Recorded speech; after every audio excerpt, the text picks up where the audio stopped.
Como já é de conhecimento de todos, no culto passado já foi dada essa informação, que nesta reunião para a mocidade não é possível que possamos ter a liberdade para a despedida de casais que vão unir-se em matrimônio nos próximos dias.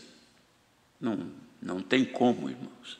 Como já dissemos, só na Grande São Paulo temos 50 reuniões para a mocidade nos tempos dos cultos normais. Digamos que, eu sei que é mais, mas vamos supor que fossem 2 pessoas ou 2 casais, não pessoas, 2 casais que despedissem em cada reunião, já seriam 100 casais, só na Grande São Paulo. Cada casal são 2, então seriam 200 despedidas. 2 minutos cada um. Olha onde vai isso aí, 400 minutos. Então não há possibilidade de fazermos despedida. E agora, então, como essa reunião abrange muitos lugares do Brasil, e talvez até outras nações, não sei, mas seria muito mais. Então não há possibilidade de darmos liberdade para levantar e despedir-se. Pensamos até se fosse possível, os casais enviar um vídeo despedindo-se, e aqui então nós apresentávamos, mas também não é possível, mesmo assim, não tem possibilidade. De modo que nós estamos então, irmãos, numa reunião para a mocidade, como o senhor deu na oração comentar, que é inédita. Nunca pensamos que pudesse haver uma reunião dessa natureza. Mas as coisas que não subiram ao nosso coração, nós não sabíamos, são as que Deus prepara para o seu povo. E assim, como muitos jovens tinham desejo, o Senhor preparou esta reunião. Então não há como fazer despedida. Mas alguns pediram que gostariam que houvesse. Mas se Deus der a graça de comentar alguma coisa sobre conselhos. Mas vamos então iniciar não só aconselhando ou comentando, ou dialogar não, porque só um que fala, mas pelo menos comentar com todos, não só sobre casamento, mas sobre a vida dos jovens. A última reunião que nós tivemos aqui em São Paulo, na Grande São Paulo, foi em março. São 2 meses que passaram. Então, necessidade existe. Mas nós estamos considerando, como o Ministério tem feito já ao longo dos anos, irmãos, muita consideração sobre a situação que vive os nossos jovens, na medida que vai evoluindo o conhecimento da sociedade e vai havendo uma mudança também na conduta das pessoas, além também da inversão de valores que tem acontecido. Isso aí é uma constante. Cada dia mudam as coisas. E pior, irmãos, que não muda para melhor, principalmente em se tratando da conduta. Não tem mudado para melhor, porque tem acontecido tanta coisa que, de certa forma, perverte os bons costumes que as pessoas traziam desde a formação do caráter familiar humano, como principalmente cristão, e vão perdendo por conta das novidades do mundo. Então, há necessidade de uma constante renovação de conselhos, ensinamentos para os nossos jovens. Mas não temos essa possibilidade. Hoje Deus preparou, então, de fazermos aqui algum comentário, mas podemos dizer aos jovens, como a todos, mas principalmente aos jovens, cujo motivo é essa reunião, que a nossa vida é uma história que se escreve, cada capítulo é um dia, ou cada dia é um capítulo que se escreve. E aquilo que se escreveu ontem já ficou escrito. Quando um escritor faz um livro, não vamos pensar que ele começa a escrever um livro hoje e amanhã já está pronto. Dependendo do tema, dependendo do personagem que ele está usando, demora muito tempo para se escrever um livro. Só que ele não vai só escrevendo, de vez em quando ele dá uma lida lá do princípio outra vez. Relembra todos os temas que ele escreveu, analisa, porque antes de publicar, ele pode consertar. Não é assim? A nossa vida também é assim. Tem muita coisa que dá para consertar, que nós escrevemos ontem, mas hoje ainda é possível. Quem não tem fé e não tem Deus no mundo, ou seja, no mundo não, que no mundo não tem fé em Deus no seu coração, então não conserta o que escreveu ontem. Mas quem creu no Filho de Deus e tem a fé no Senhor, está na graça dele, sempre haverá um recurso para de vez em quando dar uma lidinha no que foi escrito a semana passada, ontem, não é? E dar uma acertada, porque tem coisa que ainda há possibilidade de arrumar. Bendito seja Deus que nos deu essa oportunidade, irmãos, de consertar o passado. Então, cada dia se escreve alguma coisa. Mas a nossa recomendação aos jovens é de que procurem escrever coisas boas, um viver dentro do razoável, porque ninguém consegue ser santo 100%. Nós estamos sendo santificados, mas nós não somos santos ainda. Porque nós estamos num tabernáculo de carne, somos natureza humana, temos metade natureza humana e a metade divina. E nessa metade humana não é fácil de governar, não. Os jovens sabem das dificuldades que têm. Mas procuremos, então, investir para o futuro, porque tem coisa que, se você escrever hoje, coisa feia, ruim, e amanhã, mesmo que você queira consertar tudo, não é possível ficar 100%. Mas quando você lembrar, isso aí vai te causar um certo pesar.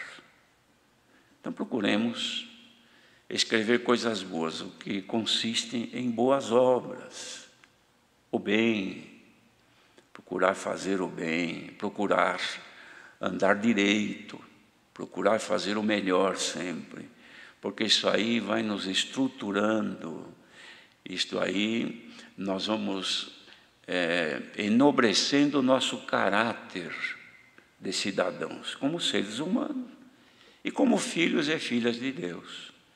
Quando a gente despreza isso, quando o jovem não se incomoda com isso, escreve o que aconteceu de qualquer jeito e não está preocupado. Mas virá o dia, se passar muito tempo, aí fica ruim de consertar.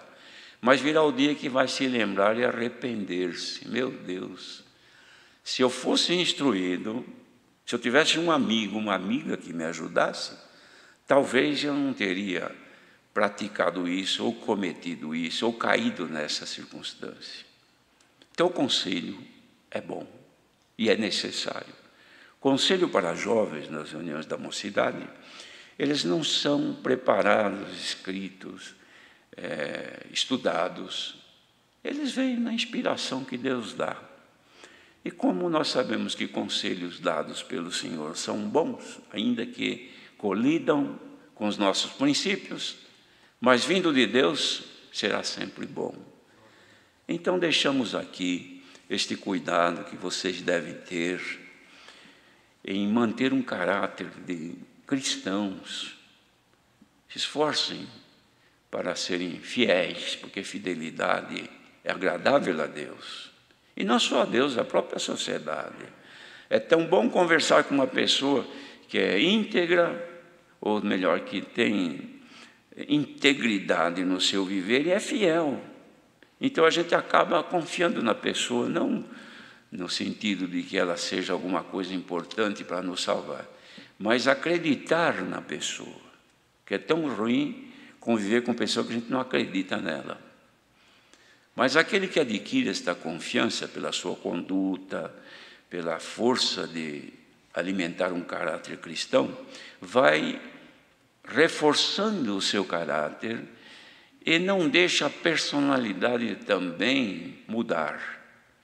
Então vai formando uma pessoa de confiança perante a sociedade, a família e perante Deus principalmente. Isso faz com que a pessoa procure sempre ter um viver bom dentro do lar, pacificamente, porque felicidade é uma situação que a gente tem que buscar, tem que investir. É igual fruto. Quem quiser colher fruto tem que semear, não é?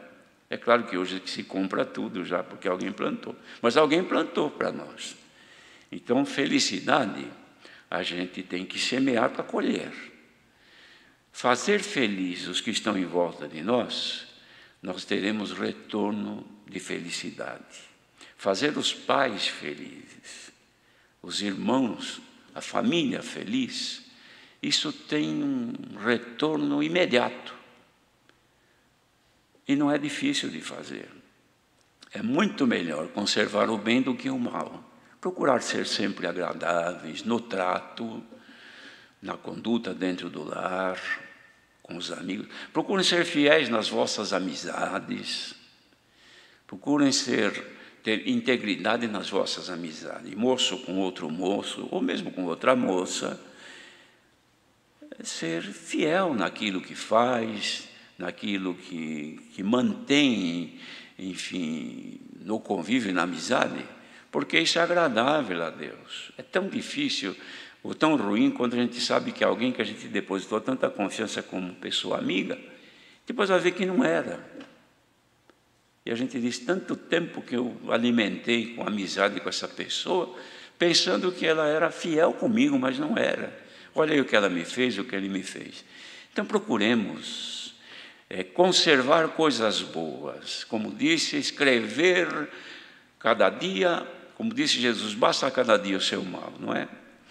Também Davi escreveu e disse, um dia faz declaração a outro dia, e uma noite mostra sabedoria a outra noite, sem vozes, sem palavras.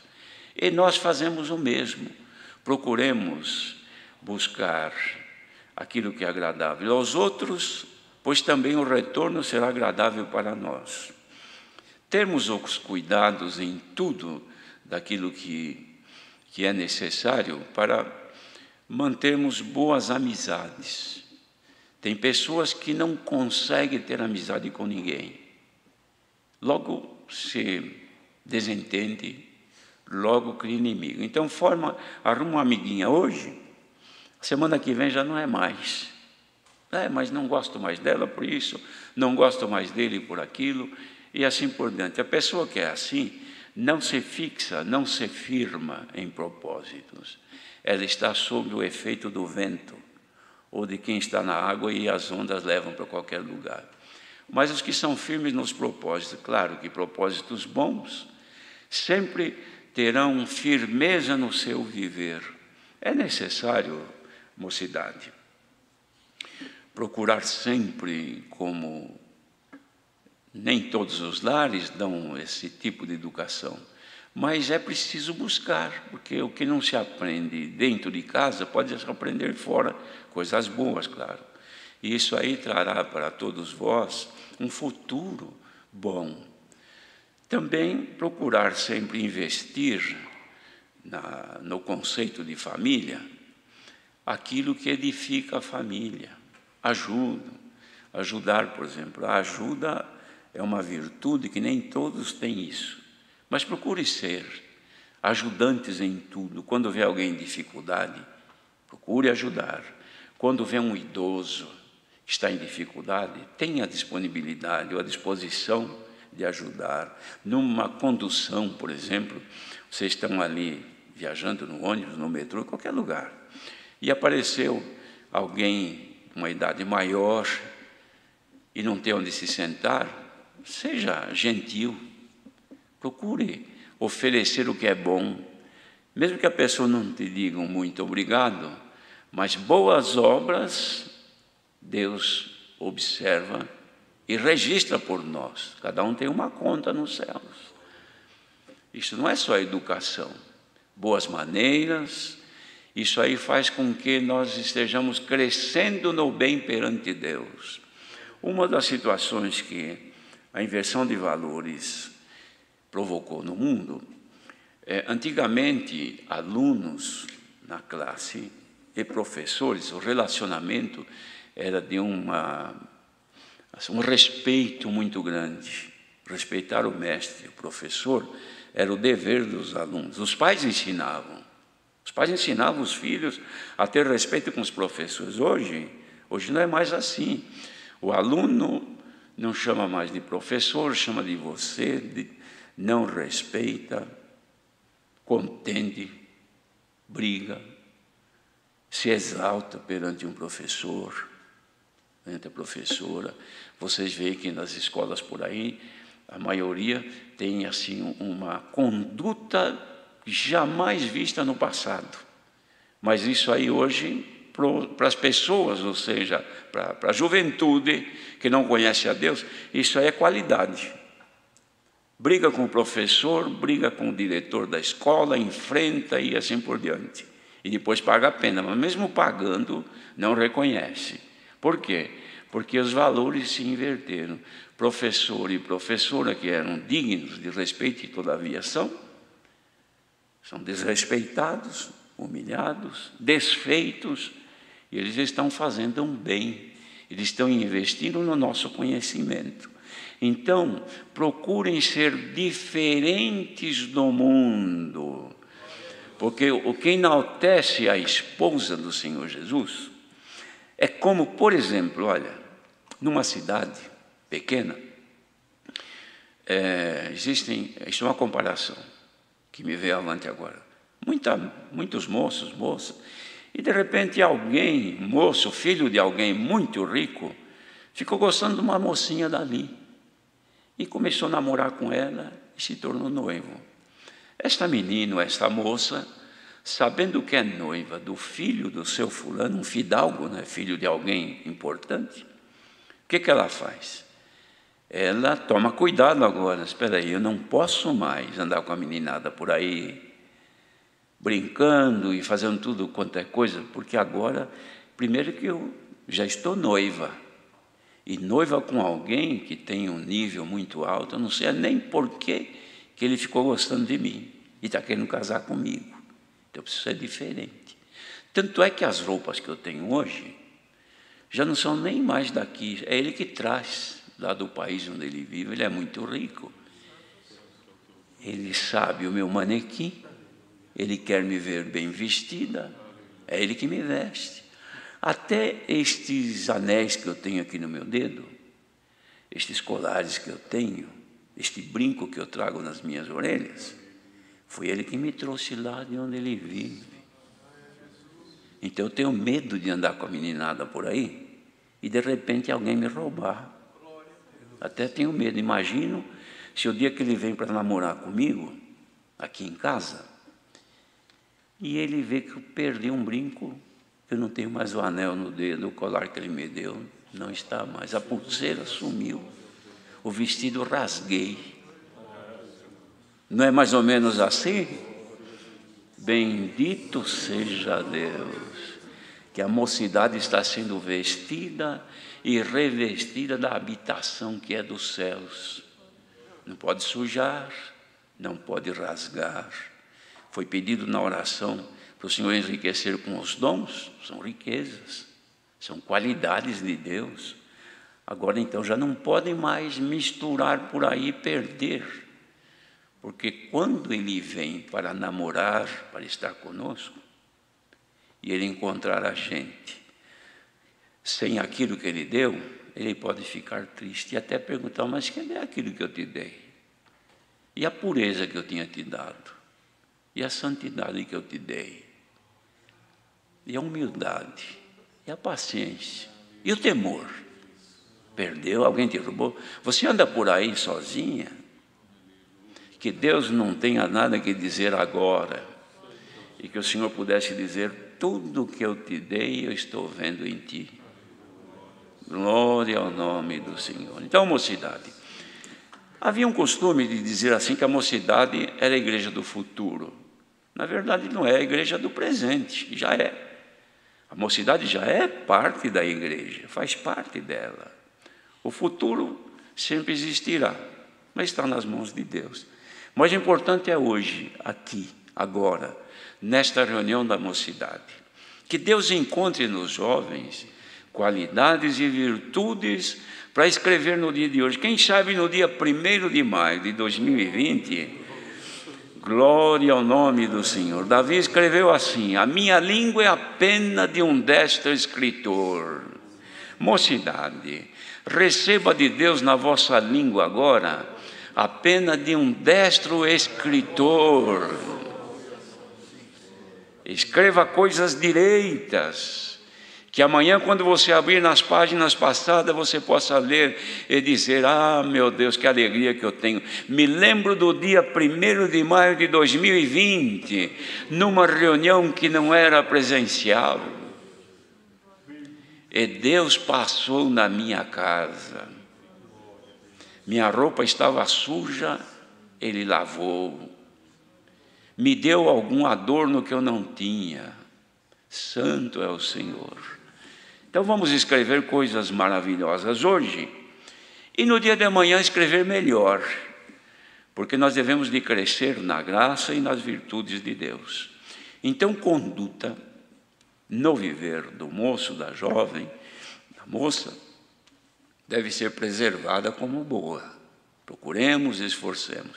E depois, na medida que os dias vão passando, vem então as necessidades pela própria natureza.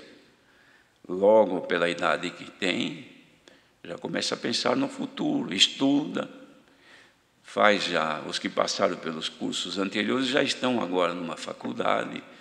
Quem está estudando um curso superior, sabe que na medida que vai se libertando mais e entrando em cursos mais altos, também há uma certa libertinagem na conduta da mocidade que não conhece a Deus, querendo experimentar, dá a impressão que não terão tempo suficiente para conhecer o que é do mundo.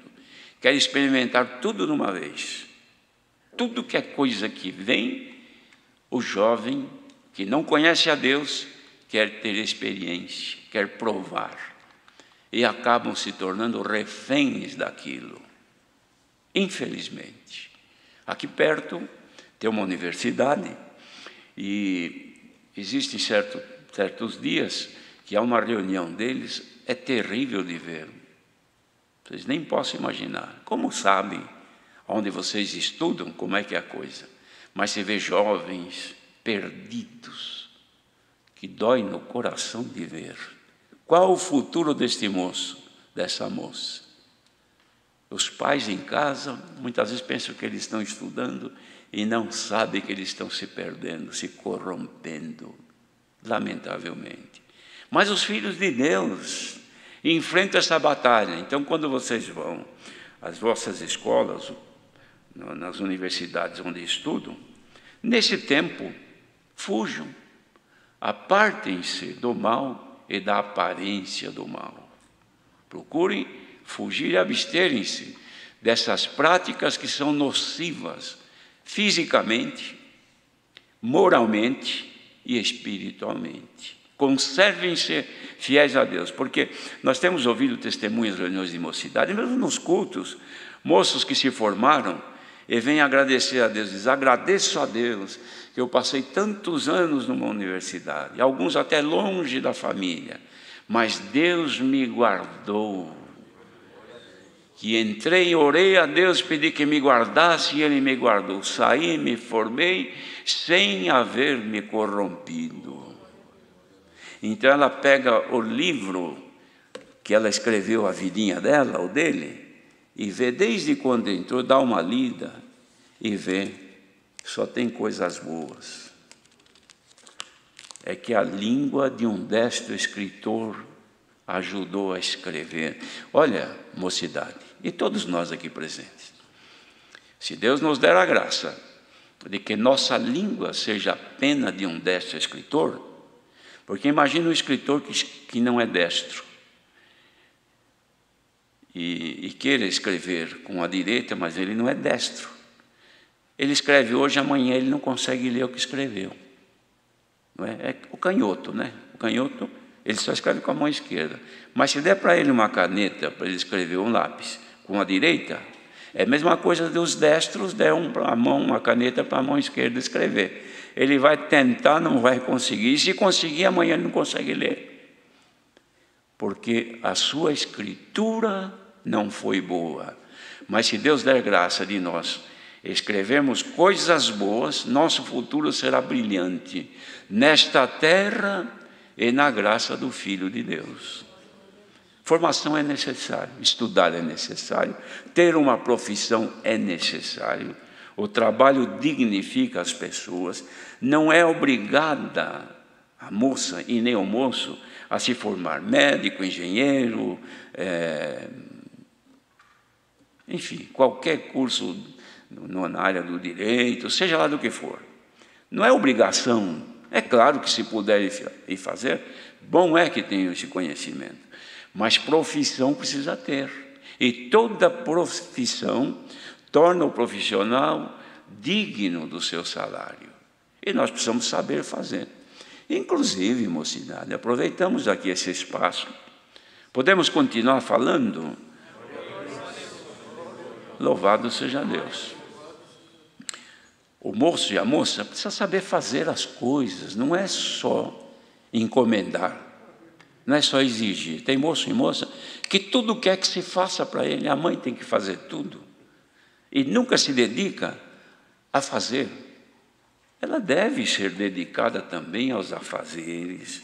Isso traz, primeiro que faz bem fisicamente e psiquicamente também. É tão ruim não ter o que fazer e não saber fazer nada. Imagine nesses dias agora de quarentena, que o sujeito não sabe fazer nada, não sabe trocar uma lâmpada, nem pregar um prego, nem arrancar um prego. E prego tem em todo lugar. Não sabe apertar um parafuso, nem desapertar. Não sabe nada. E não tem interesse. Então precisa interessar-se pelas coisas. Por quê? Porque tudo quebra em casa, não é? Desmancha. Então vamos procurar dedicar-nos a fazer as coisas, a aprender. Tudo é necessário nessa vida. Tudo. Eu já vi moça que dirigindo o carro, furou um pneu, ela imediatamente desceu, foi lá, trocou o pneu e não deu nem confiança, não precisou pedir para ninguém, nem ficar parado olhando e esperando que alguém viesse. E se não podem também, deu um jeito e se virou. Por quê?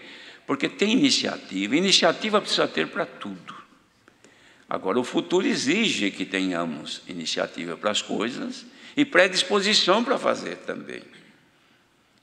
Procuremos nos ater a isso aí, porque isso é de grande importância para um futuro de paz e para a felicidade também.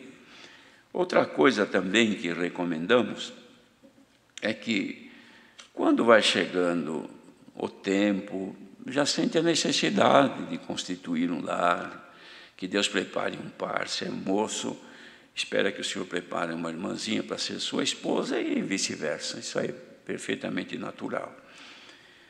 E uma das coisas que sempre temos perguntas que os moços fazem e dúvidas sobre isso aí.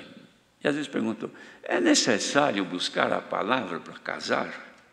Precisa buscar a palavra para namorar? Precisa buscar a palavra para ficar noivo? Ora, nós somos recomendados que temos que buscar a palavra de Deus para tudo na nossa vida. Nós buscamos a palavra, mas a palavra está em nós, como disse o Senhor, a palavra já está em vós, está na vossa boca. A palavra de Deus está em nós. O Espírito de Deus já habita em nós. E nós já temos a guia do Espírito Santo. Então o moço pretende casar-se. O que ele faz? Ele vai orar a Deus que prepare uma jovem, segundo a sua vontade, para ser sua esposa. E vai começar a observar, procurar, pesquisar, não é assim? Como vocês, quando querem comprar uma coisa na internet, o que vocês fazem? Vocês abrem lá no site que tem aquilo Está cheio de coisas. Quer comprar um objeto qualquer, então centenas que aparecem. Você vai escolher marca, qualidade, né? Ver quem tem. Conhece aquele fabricante? Os produtos são confiáveis? Qual é a vida que tem aquele negócio? Ou ele queima logo, ou estraga logo? Não é assim que vocês fazem? Então começa a pesquisar também, não pela internet. Aí não. Nós estamos falando agora de casamento, é outra história. Porque pela internet já casamento virtual parece que não tem dado certo.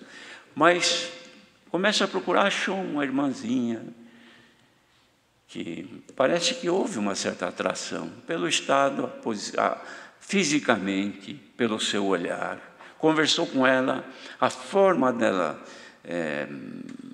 conversar é agradável, tudo isso. Mas não pode ser também só de um, porque casamento ele não é unilateral. Ele tem que ser bilateral.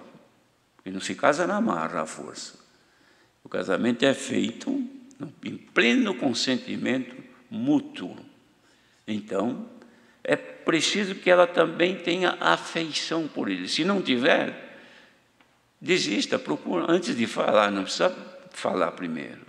Mas vá observando, pesquisando. Encontrou, percebeu que existe muita coisa que se relaciona ao jeito dela e ela observa o jeito dele. Tudo vai mais ou menos. É a pesquisa que está fazendo. Idade compatível. Formação também é importante. Antigamente nós falávamos bastante sobre o julgo desigual. A desigualdade sempre traz problema. Tudo que é desigual, que se junta, não dá certo. Você pega, por exemplo, um carro e tem 2 pneus na frente e 2 atrás. Furou, estourou o pneu da frente e ele é do aro, digamos, 14. Aí você pega, chega aí, não tem, põe um de aro 17. Vai rodar? Vai ficar ruim demais, não vai dar certo. Vai estragar o outro, porque vai desgastar o outro, ele também não aguenta. Então tem que ser compatível, mesmo aro, não é? Mesmo tamanho. Se tiver careca e o outro estiver novo, também não dá para andar muito, não. Então você vai casar com um moço, não careca na cabeça, calvo, mas um moço que tem falta de tudo aquilo que precisa para vocês terem um convívio mútuo, então vai dar problema mais para frente. Igualmente a moça. Então, havendo consenso, previamente, percebendo que está mais ou menos, eu gosto do jeito dela, me sinto feliz com ela, ela se sente feliz comigo, conversaram, chegaram num acordo, vamos pedir a palavra?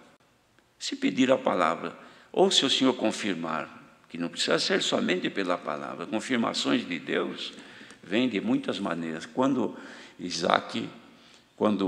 Abraão mandou seu servo buscar Rebeca para Isaac, que não era nem Rebeca, era uma moça, e ele não sabia, ele foi sob a palavra que Abraão havia dito.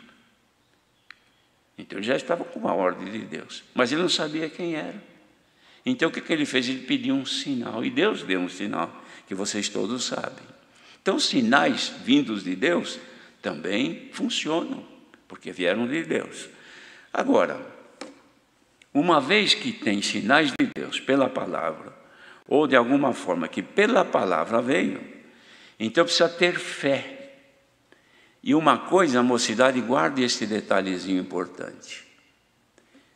Bênção de Deus prometidas pela palavra, através de sinais, ou da própria pregação da palavra, ou no meio como Deus usou, qualquer, que está acertado que foi por Deus, ele, se for de caráter pessoal, depende somente da conduta daquela pessoa, fidelidade dela, dedicação dela exclusivamente para estar dentro dos parâmetros que Deus deixou para ser abençoado naquilo.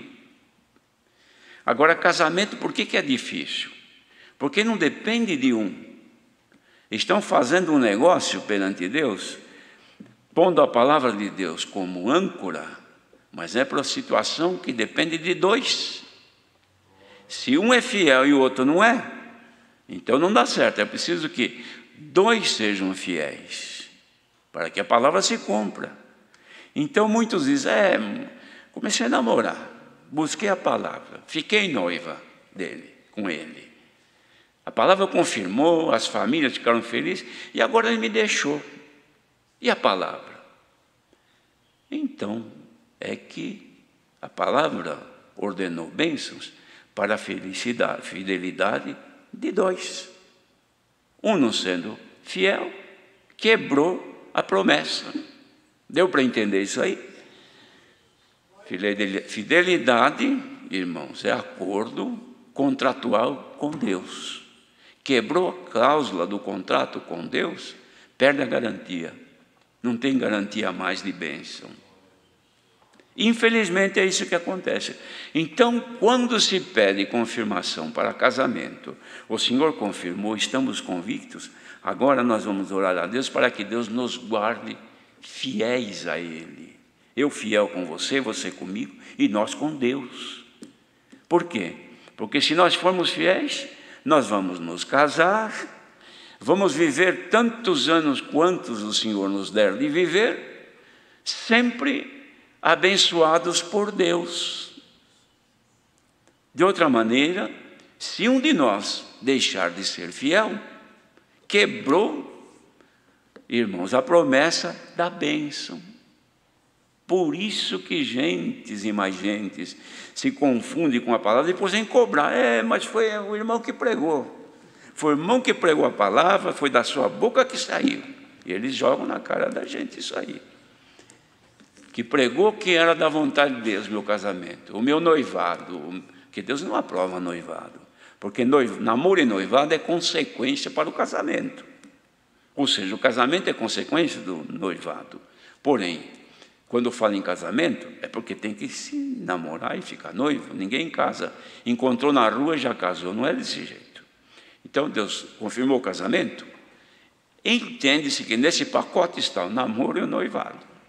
Fidelidade em todos os eventos, no namoro, no noivado e depois de casado também. Então a bênção de Deus é uma chuva que chove todo dia na hora certa e não falha. Bendito seja Deus que é fiel. Tem gente que põe no carro assim, dizer, Deus é fiel. Louvado seja Deus que é fiel mesmo. Mas por que não escreve também, eu sou infiel? Isso ninguém impõe, mas sabe que não é fiel. Mas vamos fazer um pacto de fidelidade com Deus, porque essa é a condição única para que as bênçãos de Deus não falhem na nossa vida. E, prosseguindo então, vem o tempo que guardar a palavra de Deus, chega o tempo do casamento. O casamento também não deve ser dizer, eu vou casar pela fé. Muitos têm feito isso, mas haja fé para conseguir casar direitinho e aguentar depois. Deve ter cuidado para não casar pela fé na obra da piedade depois.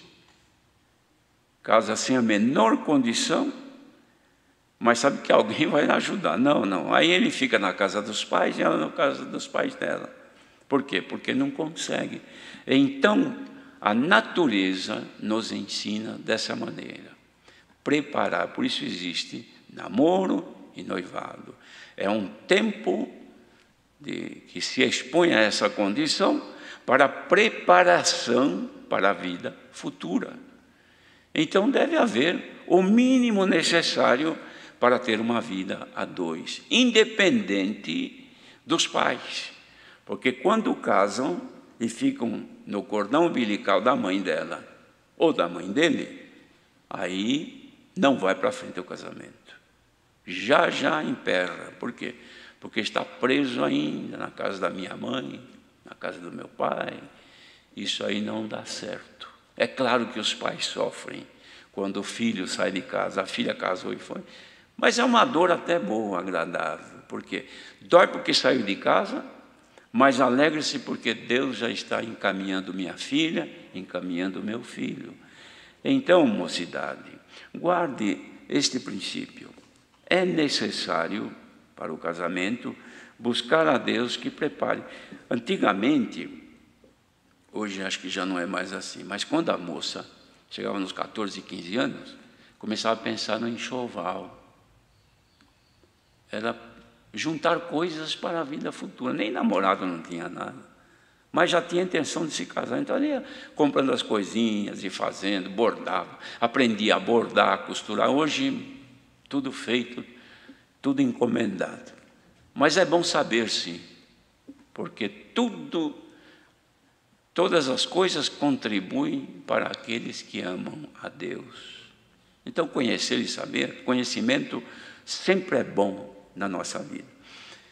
Então, antigamente se preparava o enxoval, comprava tudo. Quando chegava na época do casamento, a moça tinha tudo, o moço tinha as suas coisinhas também, para partir para a vida a dois.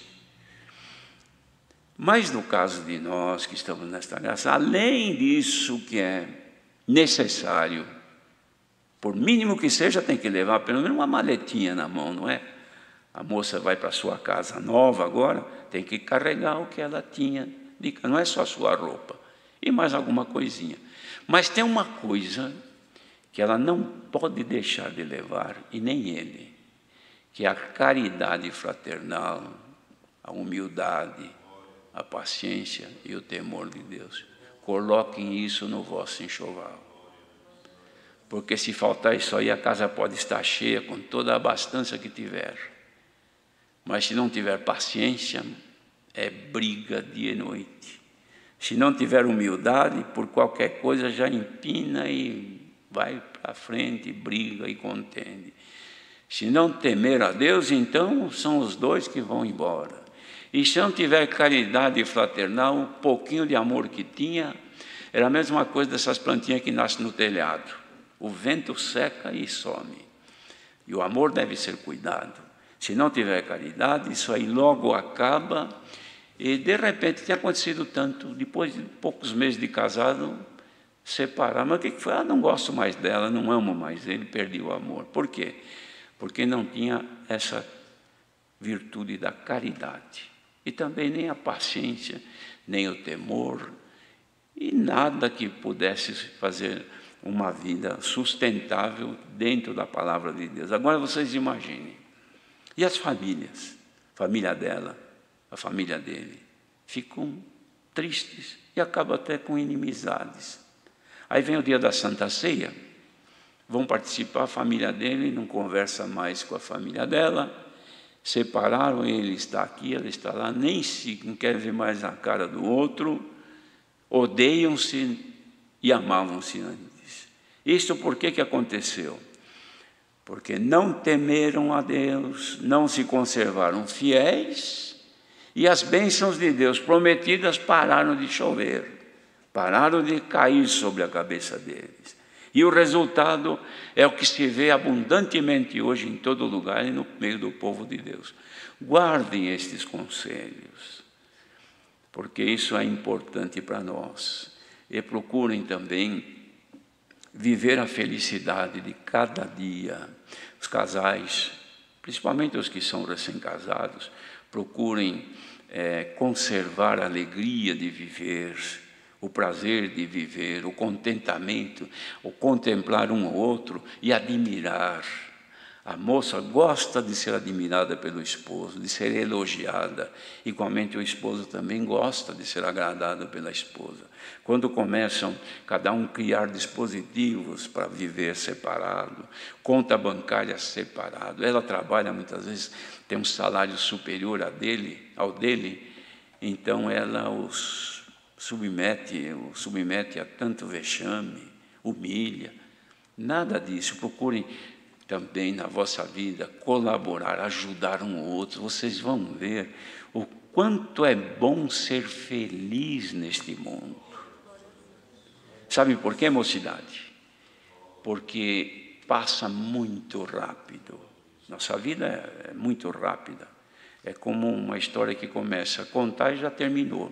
Mas se Deus der graça de vocês escreverem na vossa história coisas agradáveis e coisas boas, lá na frente, não sabemos quando que o Senhor Jesus virá, E até quanto tempo irá todo esse mundão que estamos vivendo? Mas lá na frente vocês vão pegar o vosso livro escrito, os vossos filhos, quem sabe até netos, vão pegar e vão ver o exemplo de vida de meu pai, da minha mãe, dos meus avós. Olha aqui, ó, tudo escrito. Não é escrito num papel. Se quiser escrever também, e tiver tempo para isso, mas que fique escrito nos anais da vossa vida, porque perante Deus fica assim. Não vamos pensar que a gente esquece e Deus esquece também. Ele só esquece quando perdoa. Enquanto Deus não perdoar nossas ofensas, elas estão latentes ali, ó. Os irmãos já viram essas mensagens subliminares que se vê? A gente não está lendo diretamente, mas está gravando. Por quê? Porque elas estão ali piscando, aparece de vez em quando. Isso aí só apaga depois que nós confessarmos a Deus. Aí o Senhor vai lá e apaga, aí some.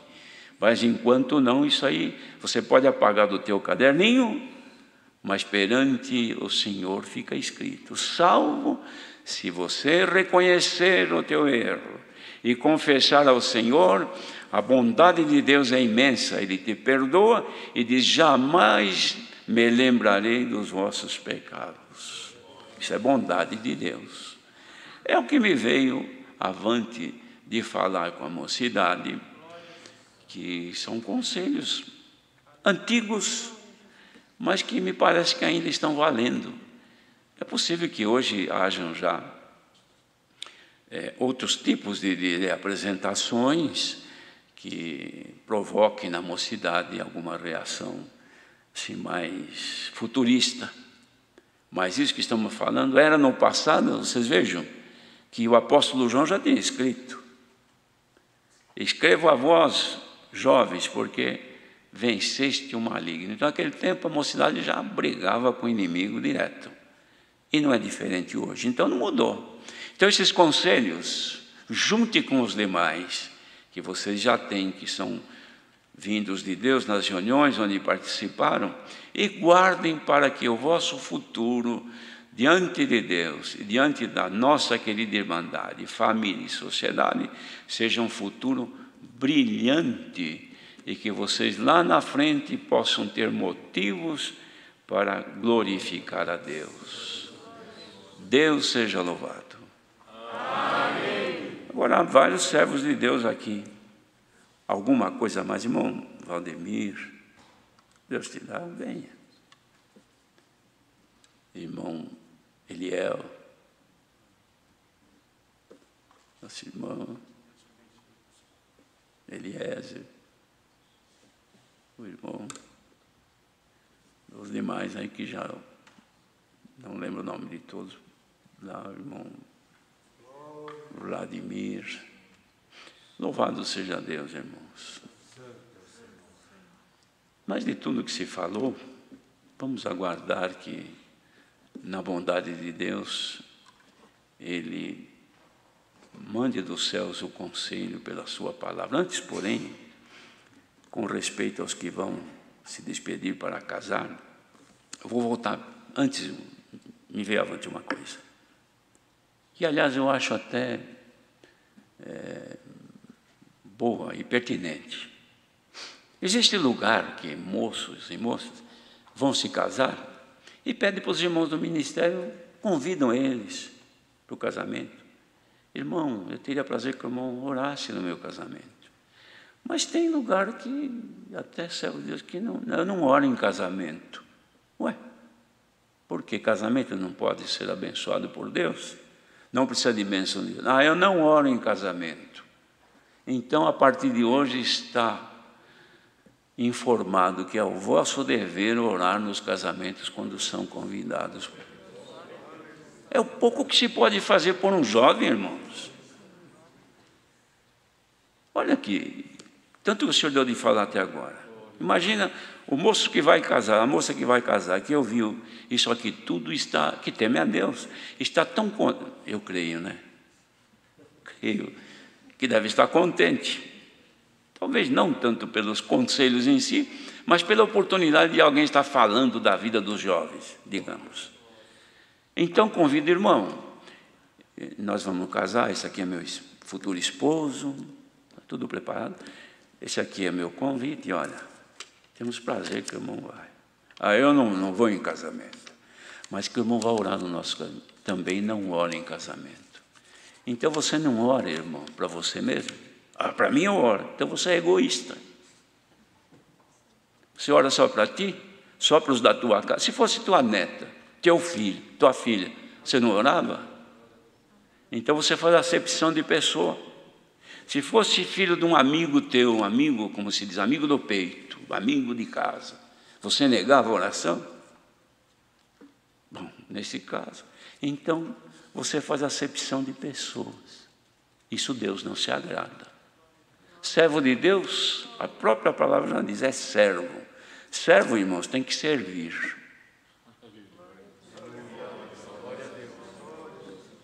Aquele que não vive para servir, não serve para viver. Tem um ditado escrito atrás de um caminhão. Mas serve para nós. Vivemos diante de Deus para servir ao Senhor em tudo. Mas eu não oro. E tem aqueles que oram de pé. Vão num casamento porque foi convidado, ele vai mais pela festa, claro. Mas aí tem que orar. Então, vamos todos orar a Deus. Ele fica lá de pé e ora. Não é desse jeito, irmãos. Perante Deus, todo joelho se deve dobrar. É diferente no funeral, é outra coisa, mas não é caso hoje. O funeral está longe daqui hoje. É casamento, é festa. É pecado? Não, o Senhor Jesus foi na festa. E ele ficou tão contente, o Senhor, que acabou o vinho, ele pegou, mandou encher as coisas de água lá e fez vinho. E o melhor vinho que tinha foi o Senhor que fez. Então, o Senhor gostava de uma festa, ele foi convidado e foi. E nós, eu não vou em casamento, eu não oro em casamento.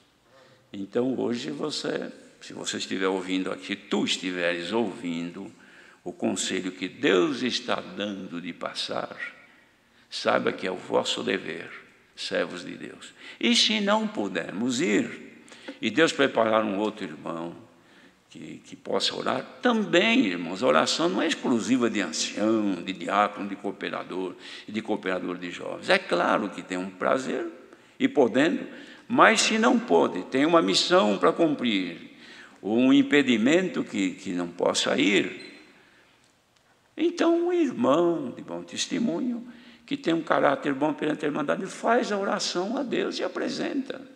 Isso é tópico antigo de ensinamentos. Então devemos de fazê-lo, sim. É o nosso dever. Por quê?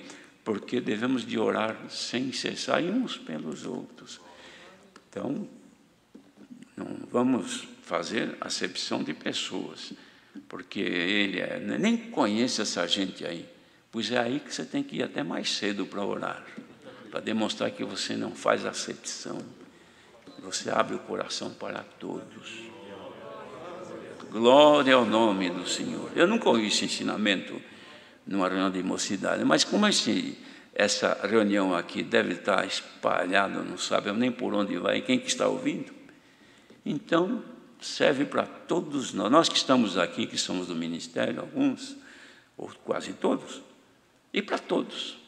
Orar é o nosso dever. Deus seja louvado.